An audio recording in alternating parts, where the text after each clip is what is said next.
good morning. This is a very important meeting among EU foreign ministers. On top of the agenda is, of course, Russian aggression against Ukraine. We saw this morning, again, Kiev under a Russian attack. Therefore, it's very important that we respond decisively from the EU side. And from our side, for me, it's very important that we establish a EU military training mission to Ukraine, and also that we release more money for supplying Ukraine with weapons, and not least also weapon system that can defend themselves against these attacks we see at the moment. So that's very important. We have other important items on the agenda, also Iran, and for me it's very important that we sanction the ones who are responsible for the atrocities against the Iranian people, the young people that are demonstrating for their fundamental rights.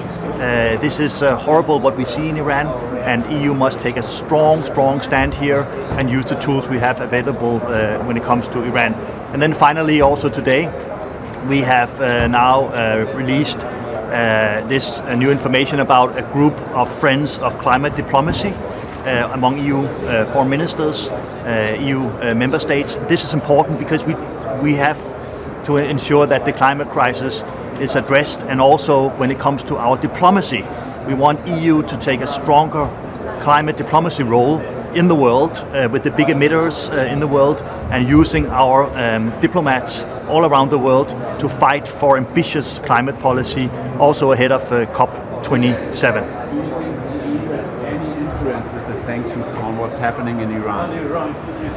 I think we should impose sanctions against Iran as one of the tools, and we should work closely to condemn Iran in all international forums when it comes to the atrocities that they're doing against their population. This is peacefully demonstrators, this is young people who want their fundamental right to be respected, and what they are met with is brutality to a scale which is unbelievable, and therefore the world needs to react. What would Denmark really contribute to the EU training mission? Well, it's too early to say what exactly, but I'm happy that prior to the call of the election in Denmark that we will have on November 1st, prior to that call, we had agreement almost unanimously in our parliament that we will establish and support establishment of the EU training mission. For Denmark, it is historical. It's the first time after we abolished the defense opt-out at a referendum the 1st of June. It's the first time that we are part of establishing an EU military training mission. It's historical for us, and it's also a mission that's in scale, and operations is becoming maybe the biggest mission of EU ever.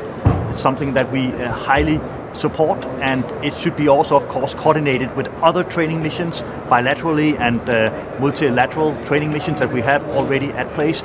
But for us, there's no doubt Ukraine needs all the support that they can get on all tracks. Added value to make this a European mission?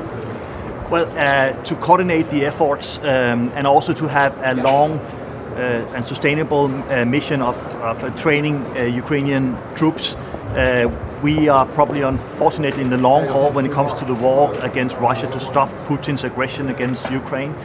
Therefore, we need also long-term planning and training, and I think there EU can add all the resources that they have, also release more money to help buying the necessary weapons to Ukraine.